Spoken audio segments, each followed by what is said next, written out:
Hello, true art believers. Welcome to my YouTube channel. This is Pierson here, where I make videos of acrylic pour paintings, live stream drawing videos, and have interviews with artists internationally around the world. Before I start, make sure to smash that subscribe button and hit the notifications bell. On today's episode of the Arts... I'm already messed it up. The Artist Interview Series, I will be talking with photographer Ron Olcott. Ron was a former software engineer and entrepreneur turned photographer. I am hoping to get to know more about his journey as a photographer and getting to know him along the way. Thank you and enjoy the show.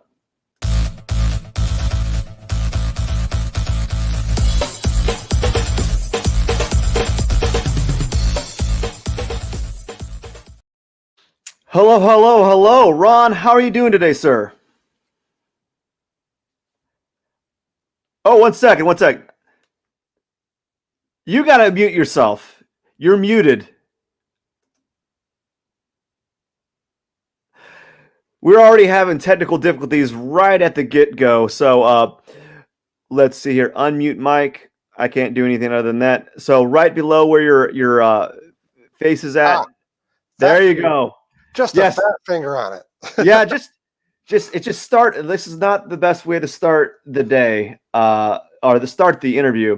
Ron, how are you doing? I'm doing well. You're doing well? Yeah. You are doing well. How was your day? What'd you do? Well, I'm still working my engineering job, so I spent a lot of time on that. And I've started working on post-processing for the pieces that I'm going to be adding to my site this weekend.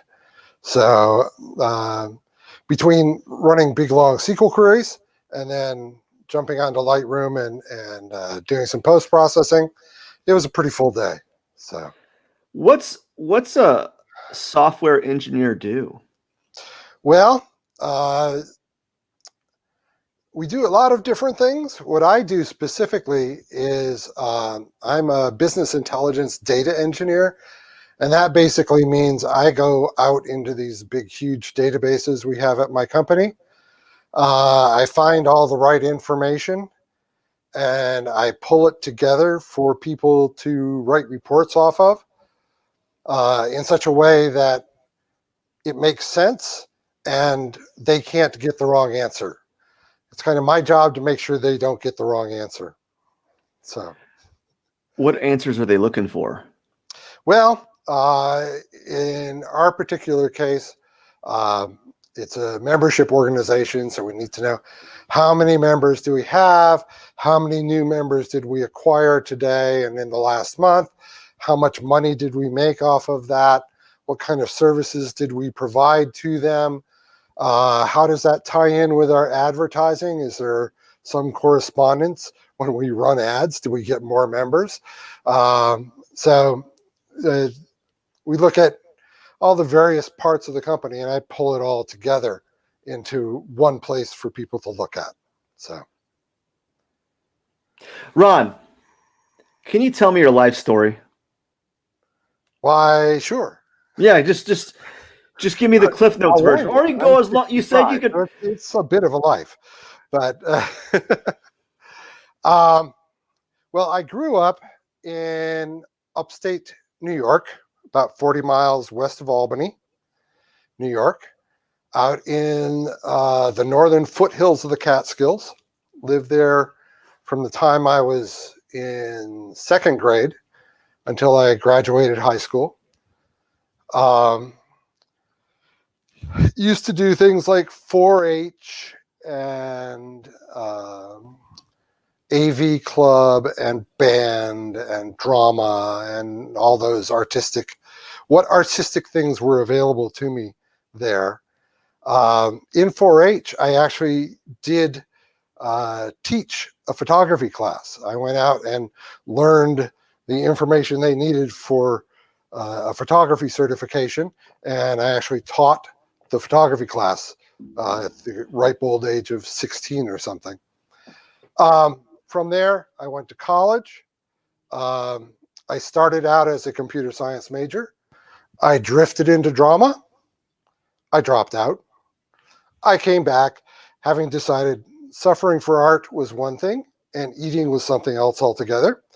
I came back and got my computer science degree.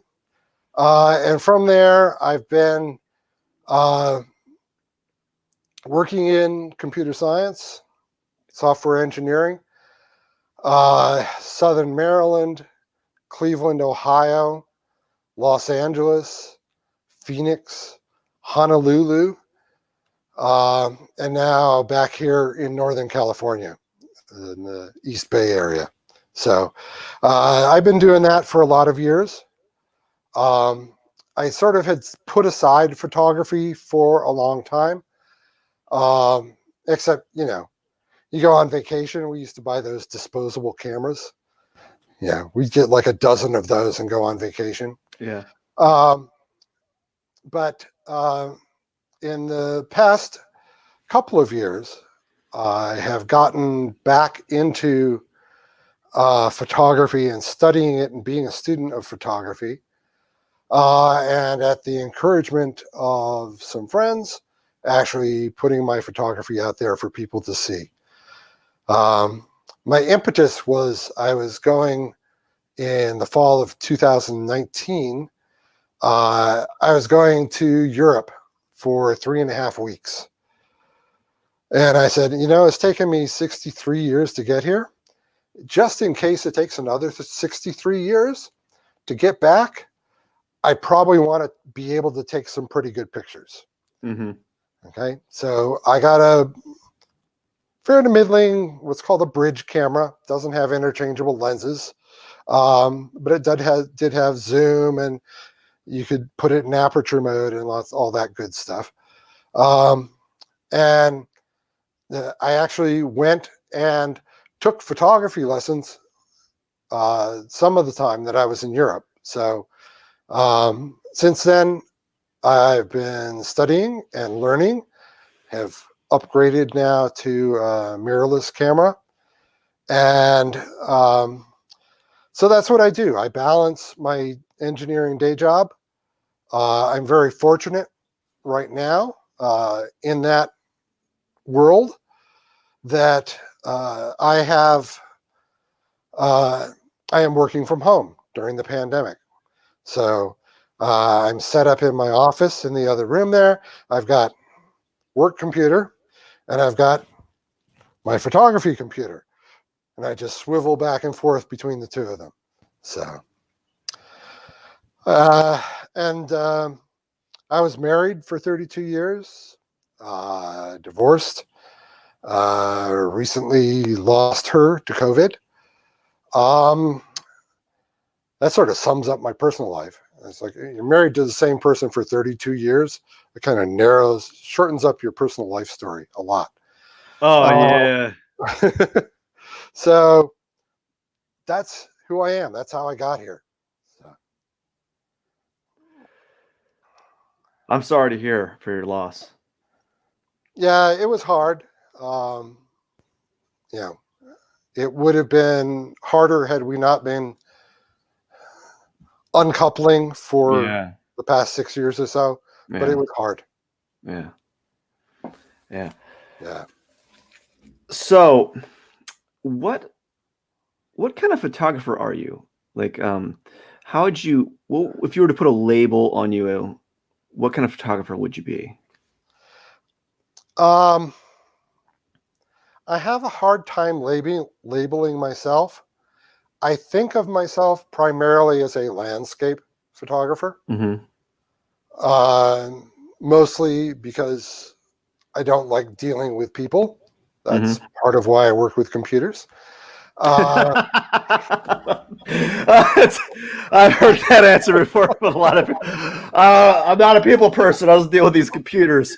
That's you better right. watch out. They're gonna start getting the AI is gonna come up and when you curse at them and stuff. So yeah. But so I do landscape. I do some architecture, cityscape, some street, a little bit of nature, which to me is just landscape zoomed in. And then when I really screw up my shots, I take them in the Lightroom and bend them all sorts of ways, and I end up with abstracts. Mm-hmm. So those are the primary areas that I've been shooting on. This year, I'm going to be moving more into portrait style photography, being able to capture people. Mm-hmm.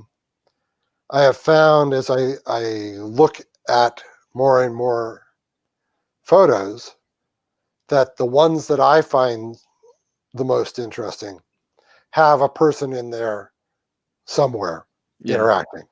So, uh, you know, doing it without people, there's an element I think is missing. So Mm-hmm.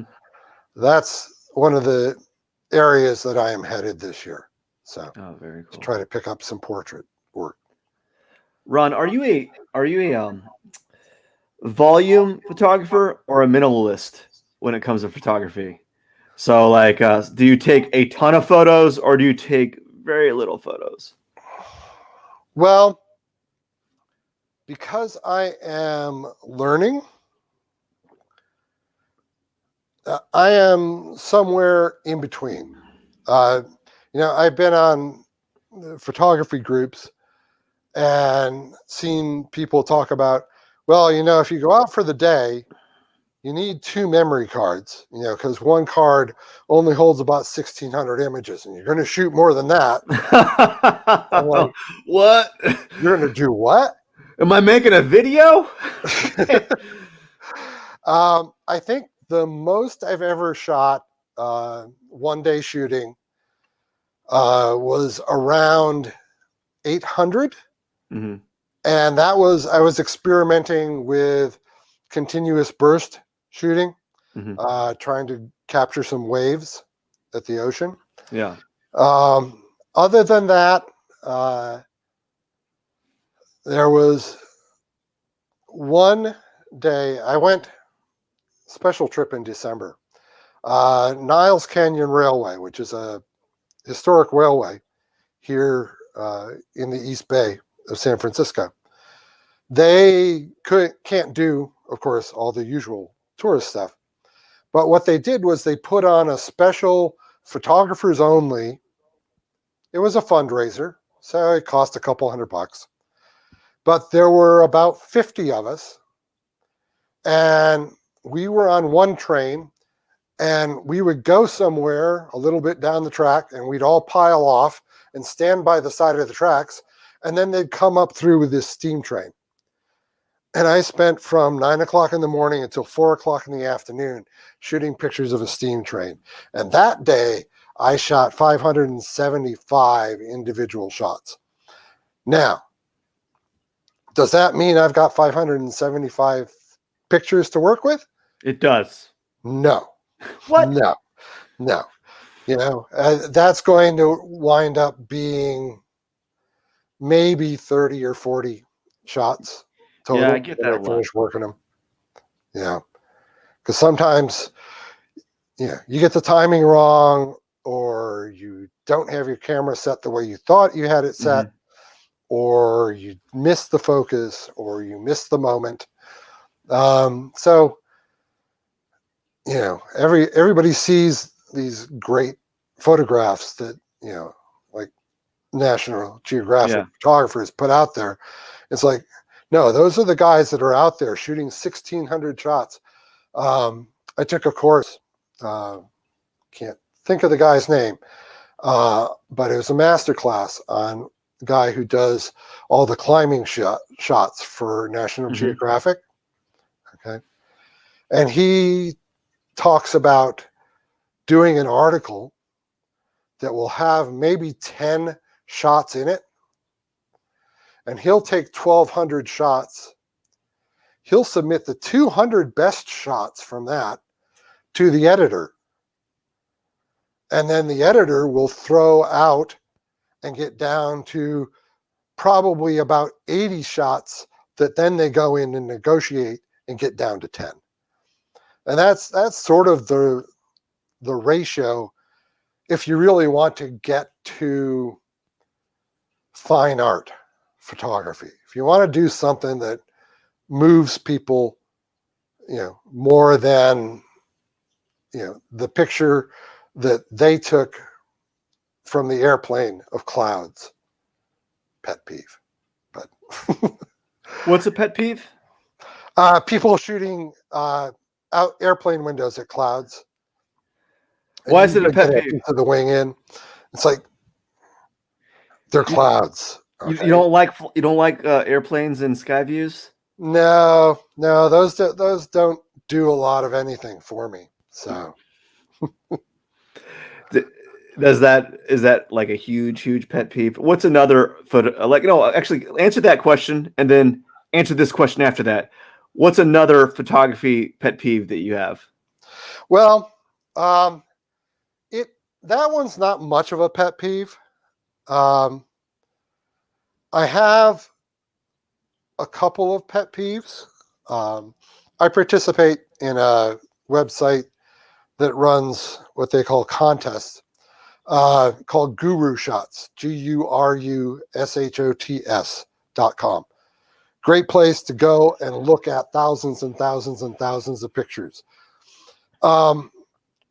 And in order to get people to vote for my pictures, I have to go in and vote for other pictures. So I have to look at these pictures as well. Mm-hmm. My pet peeves are, one, if it's not in focus, don't publish it. Okay. If you missed, you missed. I'm sure it was a marvelous moment in your life, but if it's not in focus, don't publish it. It's the only thing you can't fix afterwards. If you don't have a sharp focus, the picture is shot. Mm-hmm. The second thing is, if it isn't level, level it. And the third thing is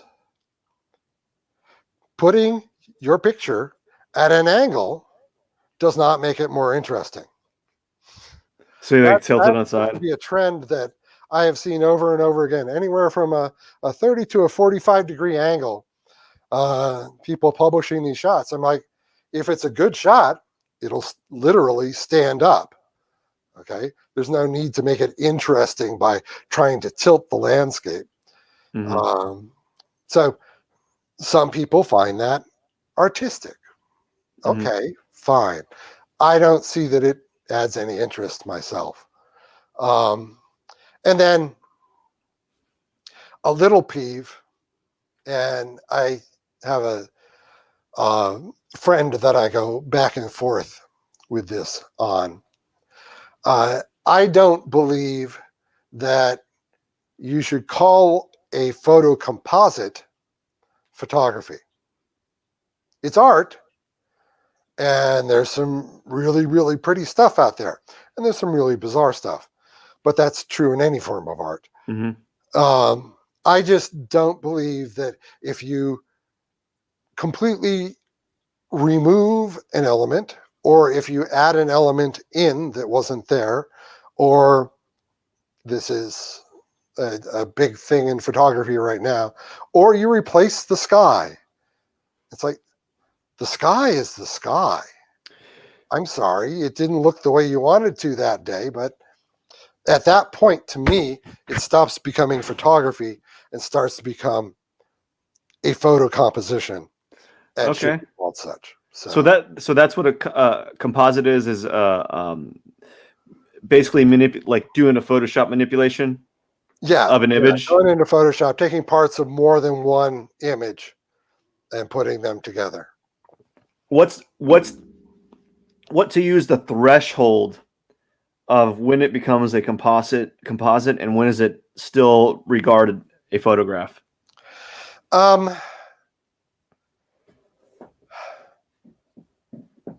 it's a it, this is why my friend and I have had several conversations about this. It's an interesting line, Yeah. because I will fix dust spots. Okay, I'll take things out. If there's a sign somewhere and I can figure out a way to, clone it with other pieces from the same photo, I will do that and still consider it photography. Um, to me, the line is if I then go get a piece of another image. Okay, it's like sampling in music. If I didn't perform it, or my buddy on the drums or my buddy on the bass or whoever didn't perform it, I sampled it, I pulled it in from someplace else. Now I'm compositing, I'm no longer performing music. So I feel the same way about photography. As soon as I go get a piece of another work, even if it's my work, that becomes a composite. So like photo collaging almost. Yeah, yeah. Another question. What is the definition of pet peeve? What's the definition of pet peeve? That's a good question. I know this one. A pet peeve, to me, a pet peeve is something that I find annoying. Okay. Because I am sure I have the right answer, but I can also recognize that other people are equally sure that they have the right answer.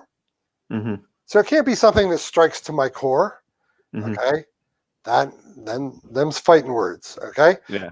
But something like compositing, it's like, if you want to do it, do it. You're not hurting me. You're not hurting you. You like it. I don't like it. That to me is a pet peeve, as opposed to something that, you know, would genuinely make me angry, or something that I would just shrug off. Does any photography make you angry? Like is there a genre or a certain thing that's going on right now that goes beyond pet peeve? Like, oh, this really angers me. Why are you doing this?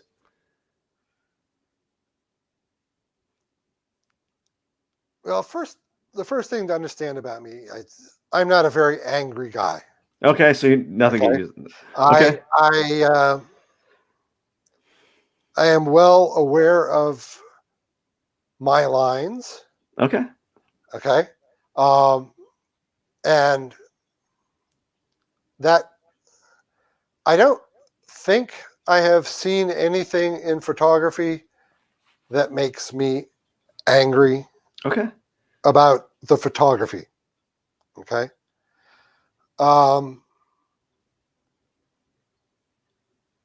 My line tends to be assigning meaning then to what you did there. Okay. I try as a photographer, I want to invoke something in you, evoke something in you, but I don't want to tell you what that is. Yeah, right? yeah. Whatever it makes you feel, that's right. Yeah. Okay. But a lot of artists feel like they're trying to teach me something with their art. And frankly, I don't want to hear it. Yeah, there is in art. There's, you know, like the idea or the notion of like the artist is like, hey, this is what I do, and you know, I just enjoy doing it, and you know, and then there's the other side where the artist will enjoy doing what they're doing, but they'll also attach these really like sometimes these intellectual like symbols and metaphors to them, and you're like, does it really mean that? You know? Right. It's like, oh, I gave this person my picture and it really brought them healing and positive energy. And like, yeah, it's a picture. They liked it. That's good. That's a good thing. But it's just a good thing, you know? So so since we're on this, what I believe I have asked this to other photographers, but I don't think I've gotten a straight answer. But like I think you might have one. What type of photography right now do you feel that is overrated?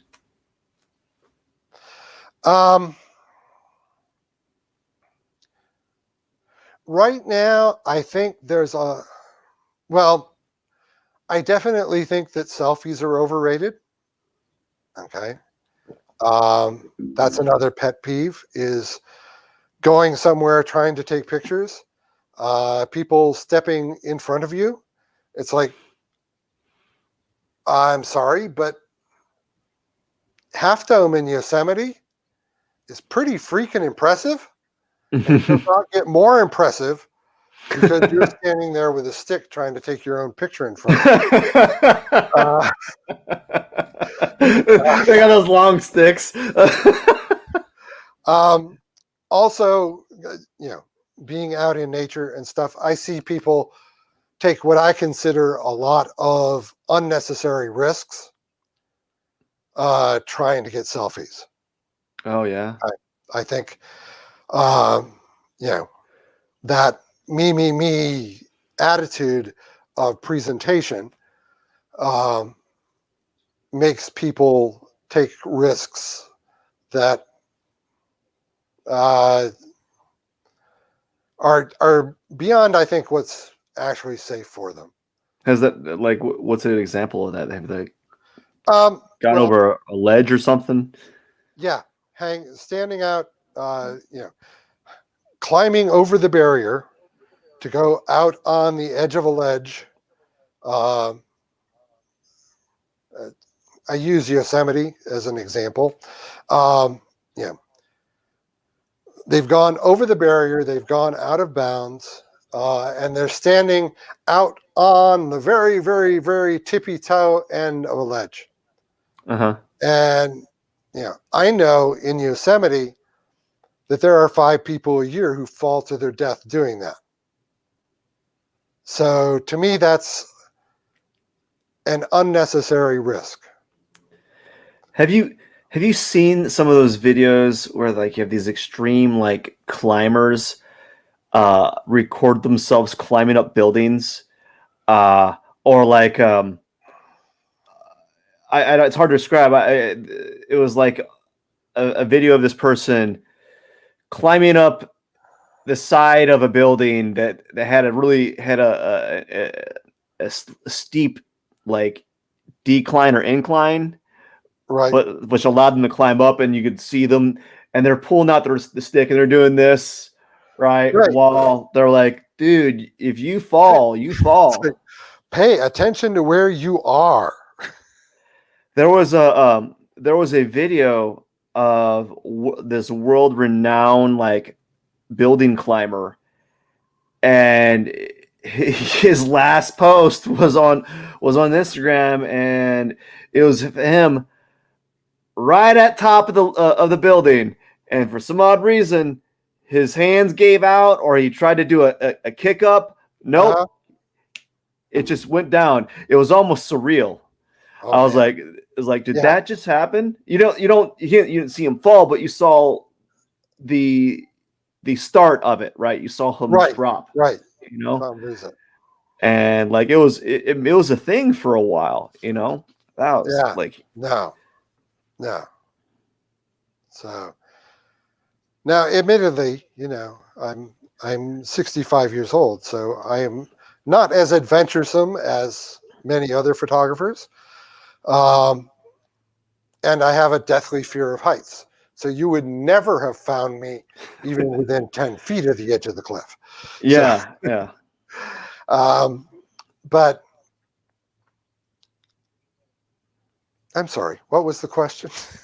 I got off on selfies make me mad. What's your favorite hamburger and why? I really like the blue cheese and bacon burger at BJ's. They are big and they are thick and they're juicy, and they've got, blue cheese and bacon. What else do you want? They insist on tomatoes and lettuce and all that other proofy stuff, and I'll eat it because it's on there.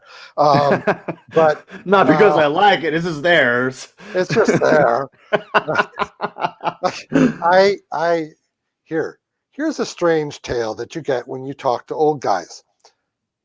One of my favorite cartoons of all times was the Flintstones. And in one episode, Fred and Barney start up a hamburger stand. So as they're starting up, the butcher comes and says, "How much hamburger meat do you need?" And they said, "I don't know. We'll take 20 pounds. And he says, "Okay, that's 20 pounds of hamburger and 20 pounds of parsley." They're like, "We don't want any parsley." They're like, "No, you have to have the parsley. It comes with the hamburger." And Barney's like, "Well, what am I supposed to do with 20 pounds of hamburger or 20 pounds of parsley?" The guy says, "Just put it on the plate and throw it away after they're gone. That's what everybody else does." So, but yeah, I tend to like big, extra fat, extra flavor. I've always been a blue cheese fan, so blue cheese and bacon and big, thick burgers, that's heaven to me.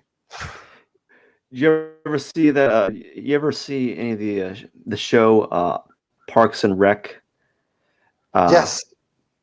There they have that guy here named Ron Swanson, and he goes into this restaurant or this breakfast joint, and he says, "I'll have all the I'll have all the bacon." And let me stress this. I don't when I say all the bacon, I don't just mean like a lot of bacon. I want all of it. Yeah.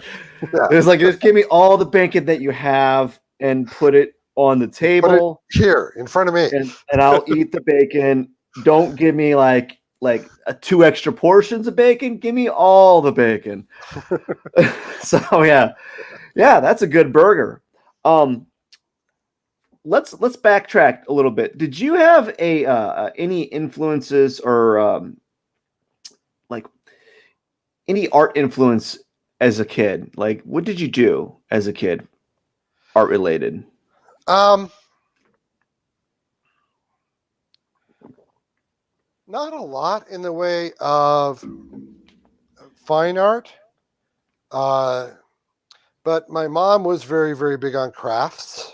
Mm-hmm. So there was a lot of crafting in our house. And there was a lot of, we lived out in the country. So we did have occasional pictures of barns. We had one picture of our barn, in fact. And a lot of family portraits. As I got into college, I really got into Dali and Picasso and Magritte. So I think that sort of has twisted my outlook a little bit, especially Magritte and the whole idea of things being so real that they are surreal. So I am always looking for some little twist everywhere I go. It's like, what is there here? One of the photography courses I've taken, he says, the first thing, get the shot you came to take. Okay, you go someplace to do a photo shoot, you're there for a reason. Get the shot you're there to take. Okay, then start looking. Okay, and I use a stupid kindergarten mantra. It's like, look up, look down, look all around. It's like, what is there different here that nobody but me is going to take a picture of today? Mm-hmm. So, and I think that comes from the surrealist influence. Um,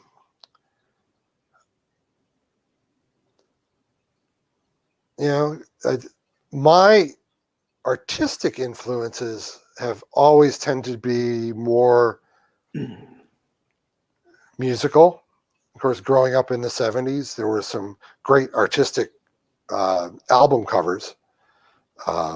Roger Dean's work with Yes and Sticky Fingers, and just some interesting concept stuff that they did back then. So I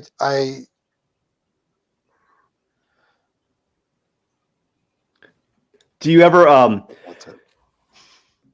yeah, you kind of do you ever when you're taking photos, do you ever just weird everyone out when you're around them, when you just like, okay, look up, look down, look all.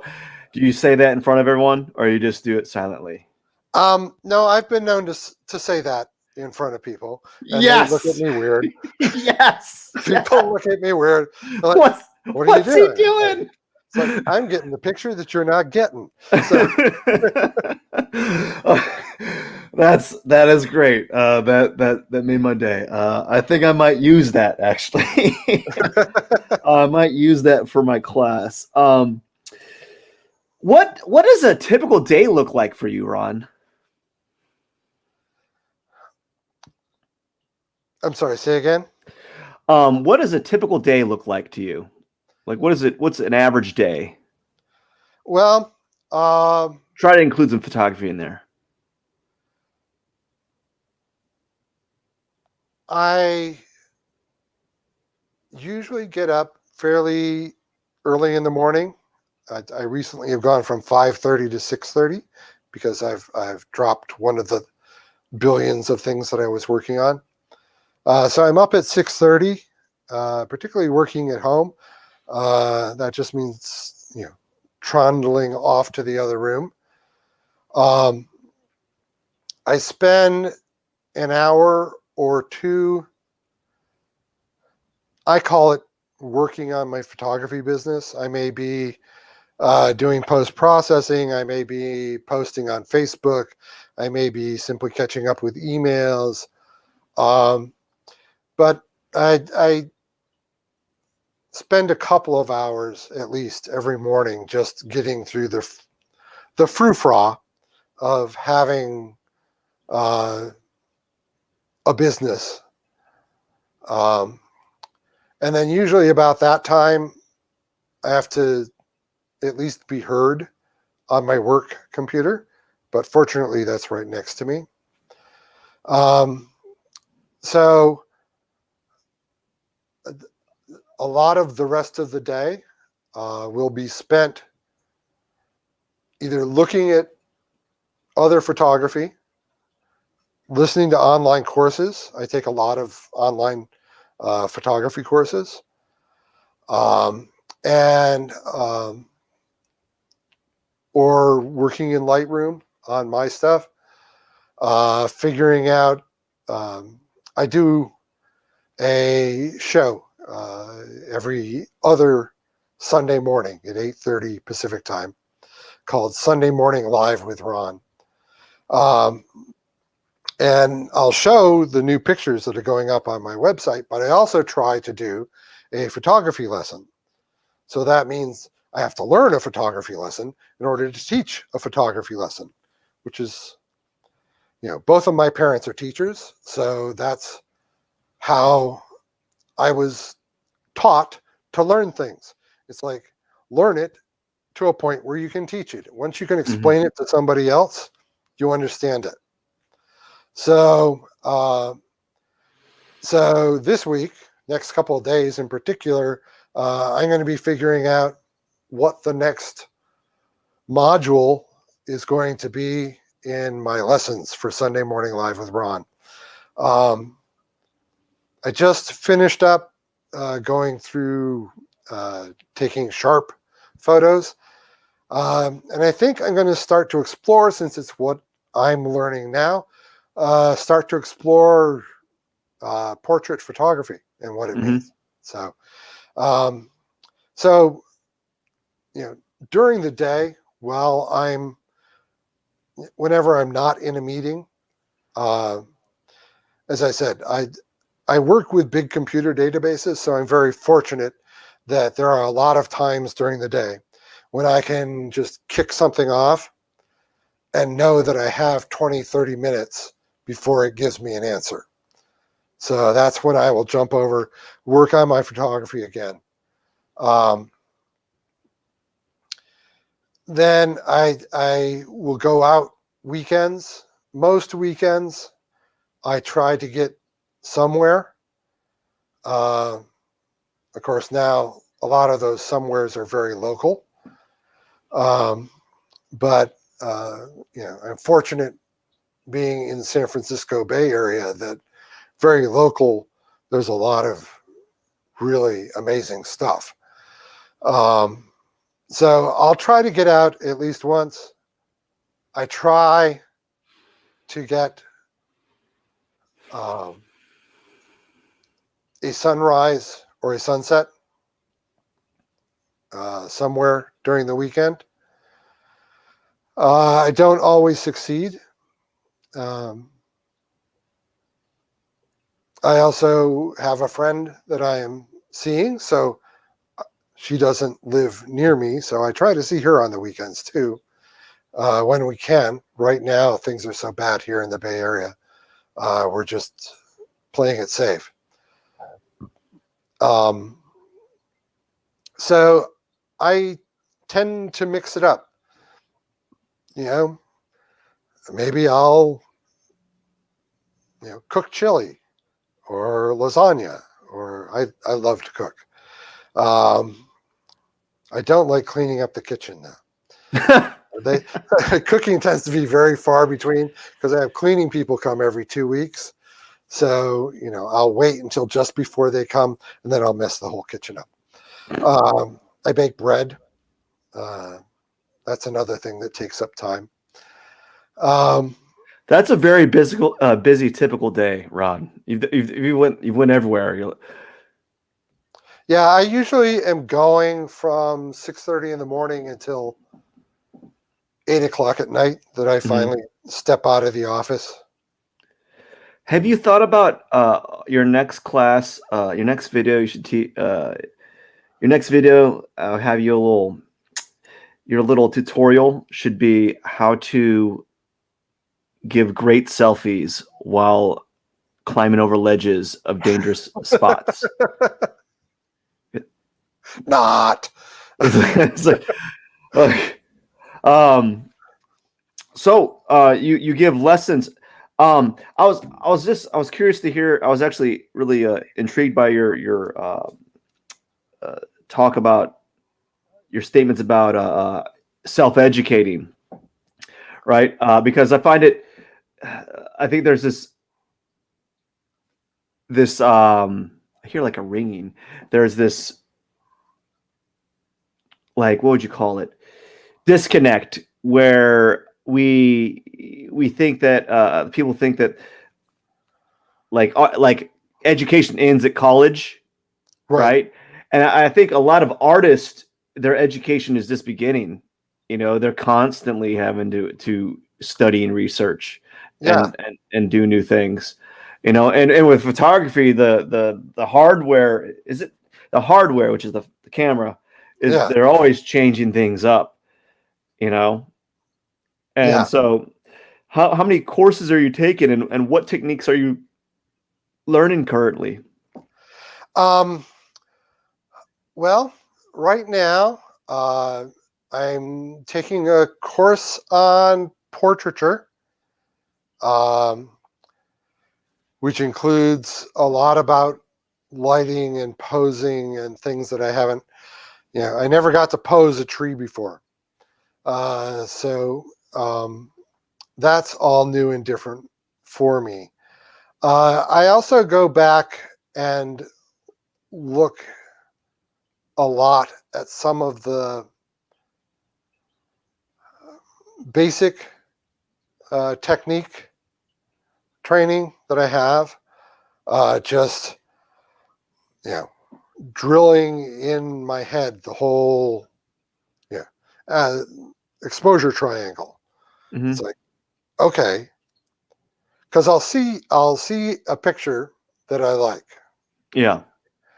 and I'll be like, how did they do that? That's not something I've ever done or even thought about doing. How would I do that? And that makes me have to go back and look at, to get that smooth effect on a waterfall, you want a longer exposure, which Yeah. means now you've got to learn about neutral density filters, which means new toys. Whee! Uh, so, Do that you again. know, We. you go through it once at a certain level, and then go back to it and go, oh, I see what he did there. I'm doing the same thing with the Lightroom courses that Yeah. I've taken. I've got uh, a couple of those that I've taken. And it's like, he did something. And it's like, no, I don't want to do that. No, I don't want to do that. And now I've got some pictures where I go, wait, how did he do just that one little thing over here? And it makes subtle little differences. So I find, and part of it is coming from a computer background. Okay. I've been in software engineering for 40 years. Okay. That is a business where I have to completely replace my skill set every 4 to 6 years, or I become Yeah. irrelevant. Okay. So I am constantly having to learn new things, and because of my makeup, having to become the best at a whole new set of software tools. And that's how I view photography. It's like, I got this far. Okay. The photography isn't going to change, but where I can take it is going to change. So now that I'm comfortable doing all of those things, I'm getting a better picture out of the camera. So now that I have a better picture out of the camera, what can I do to make it better in post-processing? Yeah. Ooh, now that I've got some techniques in post-processing, what can I do in the field that might lend itself to those techniques? And they just build on each other. Like compound interest. Yeah. Yeah. Have you when you're working in as a software engineer, um, have you had a lot of colleagues that just stopped learning and kind of phased themselves out because of it? I have had some. I know some people that I went to school with are still in the same little cubicle that they went to after they got out of college, working on the same piece of code that they've been doing for 40 years. Um, that stuff is still out there, sorry to say. It's still running the banks of the world. Um, that's never interested me. Yeah. Okay? At some point, I become the best. Um, my my theory on this is I have two jobs in pretty much in everything that I do. My first job is to become irreplaceable. Okay? And then my second job is to teach the person who's going to replace me. Because once I'm irreplaceable, I'm stuck. Right? So if I want to move ahead, if I want to keep going, if I don't want to, you know, be, the 70-year-old guy that's sitting in a chair, can't get up, watching TV at full volume all day. Okay. I don't want to be that guy. I want to be, uh, you know, I'm not even talking about physical activity. I want my brain out there learning new things, challenging itself to say, what don't I know? Yeah. I can't know it all, but what's the next thing I need to know? Because there's always something else that I can do better, that I can learn, that will help me be a better person, a better photographer, a better engineer, a better partner, a better dancer, a better guitar player, whatever it is that I'm doing. What is it that's next? I'm not a big, long distance future planner guy, but just like I talked about, looking around, that's what Hmm. I do with my life. It's like, okay, I'm doing this now. What else is there here to do? Okay, does that take me in the general direction of where I think I'm going? Good. Do I know how to do that? Yeah. So I better learn how to do that. And that's sort of the way that I approach things. And how many hours a week do you spend just uh, I guess studying, researching? Um,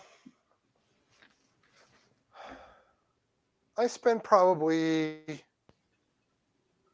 anywhere from 12 to 25 hours a week just learning new skills of some sort. I need to get on that. Yeah, definitely. That's I gotta up my game. You've inspired me. I gotta start up my game on that. Oh man, because I got a little course down on the side that I've been meaning to look into, and I paid for it. I just haven't done the modules and all that kind of stuff. And like, it just gets put to the back burner. So I got to get on that. So what is the next thing that you are learning right now in photography that's going to up your game? Well, the next thing for me is really what I'm seeing as I look at other photos is I need to develop a better eye for composition in the field. Mm-hmm. Okay. Either that or get like 100 megapixel camera so that I can just crop down to what I see after the fact. Yeah, that might be it too. But Are there 100 megapixel cameras right now? I am not sure. I have seen 60, but I don't know what the actual. At, at some point, people just say, I shoot large format. Okay. So as not to make, people like me with 25 megapixels feel bad. Uh, but so, and I really was just coming to that kind of this week. Is and it's one of the things I like about guru shots is, I'm in active competition with people all over the world, Hmm. okay, for the best black and white still life. Okay. And I look at the people who are at the top, who are at the best, the best photos, okay, in the challenges that I take. And consistently, I have to concede that they have done something more interesting with the composition than I'm getting right now with my compositions. Hmm. So I think that's really, aside from, portraiture, which there are technical skills for me to learn there. Okay. But I think artistically, the next place I really need to look at my development is in composition and finding those combinations of elements that will bring people's eye into the thing that I saw. Mm-hmm. Because I saw something different there than anybody else. So how do I set that up so that, without resorting to a composite, so that so that somebody else looks at that and goes, "Oh wow, yeah, I see what you mean there." And I think composition is going to be the thing that takes me to that next level. Do you feel that your compositions are visually weak, or are you comparing to some of the greats? I'm comparing to some of the greats, but I don't think my compositions are weak. Mm-hmm.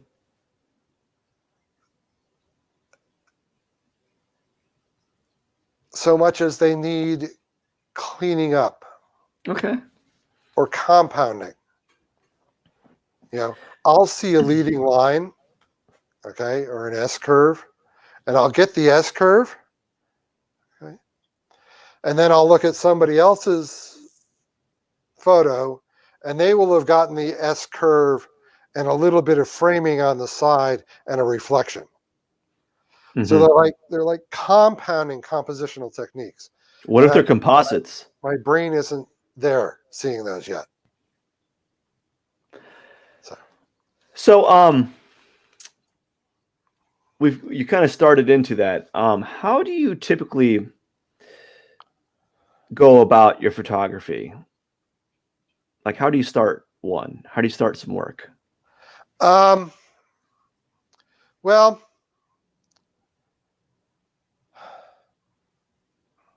I start usually with some small bit of planning. Okay. Okay. I have a reason to go where I'm going when I'm going there. Um, you know,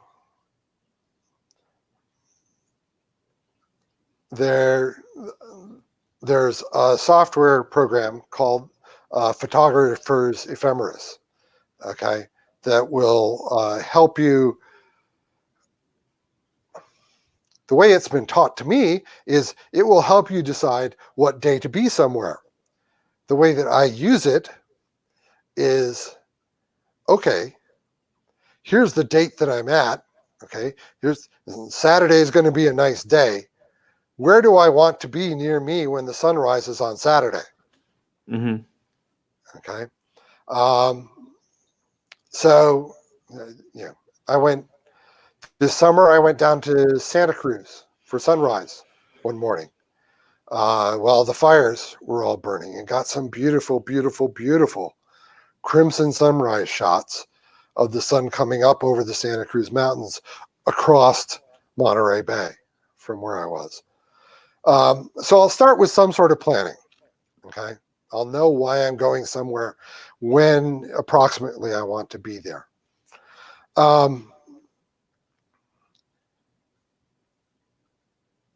I have gotten fairly good at having the things that I want with me in my camera bag. My setup is very simple. I have a camera. I have two lenses. I now have a flash. And I have a tripod. And those all fit in my little backpack.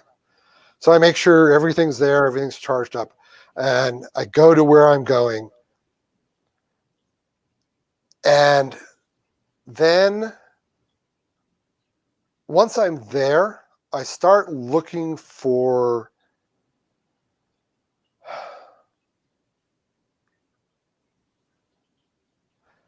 different takes on classical elements. Okay. I look for the leading line. Okay. But I look for the leading line converging between the building and the telephone pole and put the sun right between it. Um, I look for the odd little things. Okay. I find myself looking at little tiny details in the landscape. And if I get myself in a position to take an interesting shot of a little tiny detail, I often find that I'm someplace that other people wouldn't stand. So when I do my look up, look down, look all around, I'll see something else. Okay. And I really then, at that point, I just start to wander. Okay. And try to find interesting bits of light and interesting bits of composition where I'm at. Um, and then, I mean, my motto is, I'll shoot anything that gets in my way. Okay. So I just look for things that are getting in my way. It's like, oh, here comes a couple holding hands. Okay. My trip to Europe, I found myself stranded outside the Venice train station at 3 o'clock in the morning when I wasn't even supposed to be in Venice. So I just wandered around and I got some great shots of Venice, including this couple, and they were having a heart to heart and they were just sitting on the edge of a canal. They never knew I was there. I was behind them. But I have this beautiful romantic shot of, a couple having a heart to heart talk next to a canal in Venice, Italy. Just because I decided I wasn't going to pout on the steps of the train station for the 3 hours until they opened again. I was going to go see what there was to see.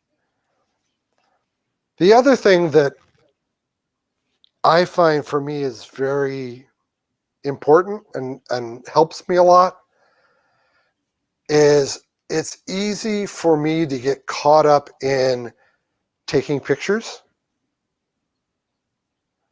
and forget about where I am. Obviously, I have an engineering brain. It loves to twiddle the little dials and try this and toodle this and boom, boom, boom, boom. And I find myself hiding behind the box. Okay. And I have to take time to put the stupid thing down and just be where I am. Not be where I am taking pictures, but be there. It's like, what is special here? Okay. What's the,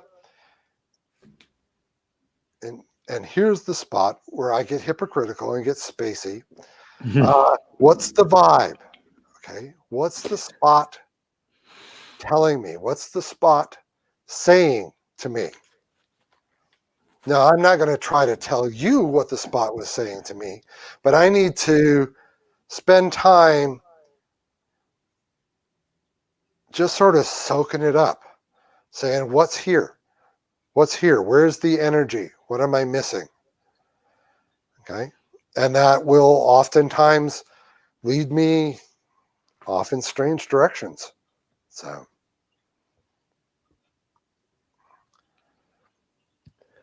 Very cool. That was a really good answer. Let's continue this a little bit more. Do you have any specific techniques that you use while you're doing your photography? Um,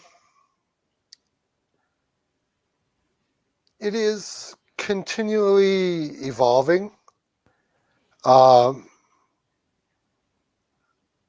I have found more and more that I am using a tripod.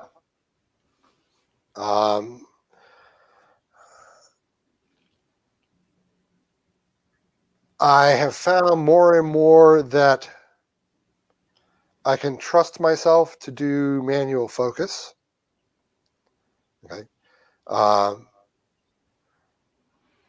Great for landscapes, but probably not going to hold me in good stead with people much. People are moving. Um, I try really hard, um, if anything, to underexpose a little bit in the field, knowing that I can recover shadows better in post-processing than I can recover blown out highlights. Um,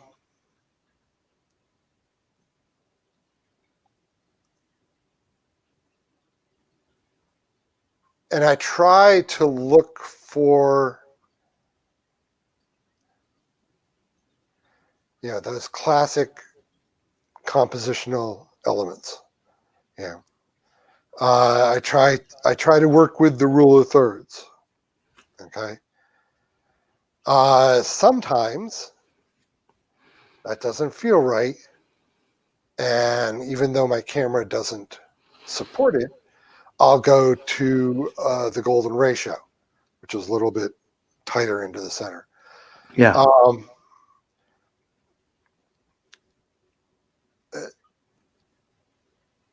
So the other technique that I use, that I picked up in a course, is to ask myself, what am I taking a picture of? It's amazing how many people don't take pictures of anything. Okay, they take a pretty picture, but it doesn't have a subject. It doesn't Yeah. have a hero in the names of this course. What is it? Who's the hero here? What am I taking a picture of? Am I just taking, pretty sky? What's special about that? Okay, why am I burning shots on a pretty sky? It's pretty. I will be better off at that point setting it down and looking at the sky and enjoying it. Because another pretty picture of a pretty sky isn't going to tell anybody anything new. Yeah. Okay. So that's something that I find myself having to mentally trigger when I'm in the field, is not just, is this a pretty shot? It's like, what is this a pretty shot of? Okay. Those are probably the key things. That was a lot. That was some really in-depth techniques that you started talking about. The underexposure one, I was going to ask you, but you answered it right away. So you have, because you can do some manipulation after the fact. Right. And so that's I on don't the know. computer, and I love computers. So what advice can you give to other artists? I think the best advice I could give anybody is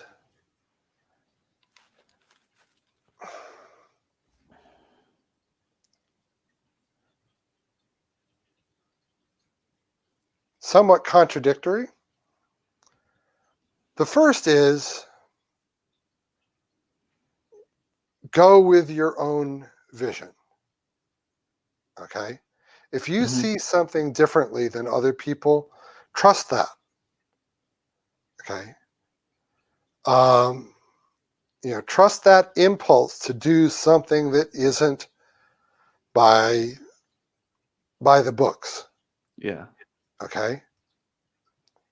And in almost any medium, you don't have to get it right. Okay? You can work it. You can work it and work it. Okay? But the second thing is, if you're seeing something and think you're expressing something, and other people don't see that, you're not using the language right. You're not using whatever your art language is. You're not using it correctly. Okay? Because art, to me, is about taking what I saw, okay, and putting it there so that you see it. So if you look at that picture and you don't see that thing that I'm trying to show you, then maybe a pretty picture. But I failed. Okay. My vision was right. That was the thing you should have seen. Mm-hmm. But my technique was wrong and I failed. So don't be afraid to learn. Don't be afraid to try different techniques, different words in your art language, okay? To see if that helps you or hurts you in getting what you saw into the head of another person.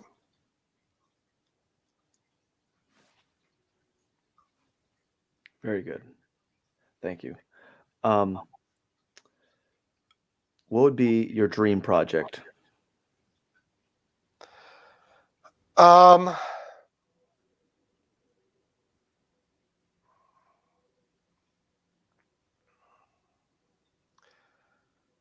I would say my dream project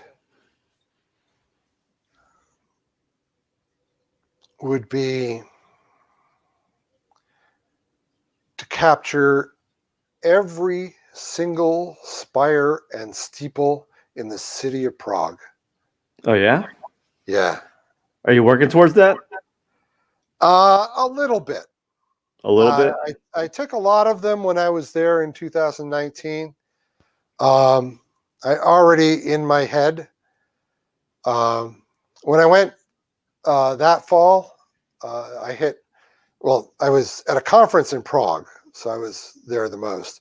But I also hit Munich and Vienna and Florence and a surprise 3 hours in Venice. If I were going again, I would spend a week and a half in Prague, maybe 3 days in Vienna, just because I went to the opera there and I would love to go to the Vienna Opera again. And then another week and a half in Florence. There's just too much there to absorb. You probably have to do a couple trips, wouldn't you? Yeah. At least. Yeah. Is I hear, I don't know if this is still happening. Is Venice sinking more and more? Like I saw some videos of where they're like walking in water. They're wearing waders. Venice has been underwater for most of the fall, and it just keeps sinking. Wow. And it just keeps sinking. I actually saw a marvelous Venice shot on Instagram this past week. It was a little cafe, and they had they had their door open. Their sign said they were open. They had all their little cafe tables out in front of their cafe, and a waiter standing there with a tray and a bottle of wine and the towel over his arm, just grinning with water up to his knees. Oh wow. It was just talk about storytelling. What are they doing to fix that? Do you know? Or can they do anything? There's not much they can do. It's all just silt. It's been sinking for centuries. If you put on scuba and went down in some of these places, they're already 5-10 stories deep in the muck. Like they're buildings on top of buildings. Yeah, yeah, they just keep building up. And this, what used to be a window, all of a sudden, now that's the door. We'll put a Wow. few steps, like, oh, the steps are in the way. We'll just take those away because now you can just pull up to the front door. It's an interesting place. Um, When is do you know if there's going to be a point where it's going to stop sinking? Is it going to hit something, some bedrock or anything I underneath? do not know. I have not heard anything except sinking. You said it was silt. It's like that's what they're Yeah, putting their structures on. yeah, yeah. It's And basically a bunch of islands in a swamp. okay, so They've what's dredged out the silt? yeah, Is it like soft mud or soft dirt? yeah, yeah. It's soft mud. Wow. Why would you do that? Why would you build a structure on soft mud? I guess they thought they could get away with it, but it's getting like it just seems like it's Yeah, getting worse and yeah. worse every time you see It's photos been of it. bad there. Yeah. So one last question, Ron. Would you care to share some words of wisdom, life advice, Um, rules to live by? rules to live by.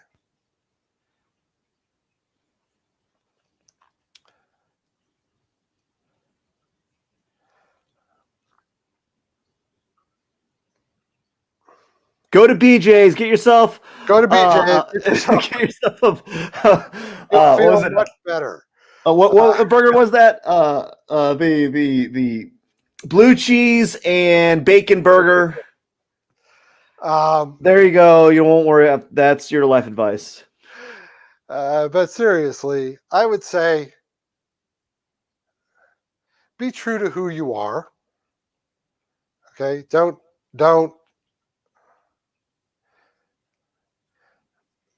be kind to other people, but don't give yourself away to make other people like you. Hmm. Um,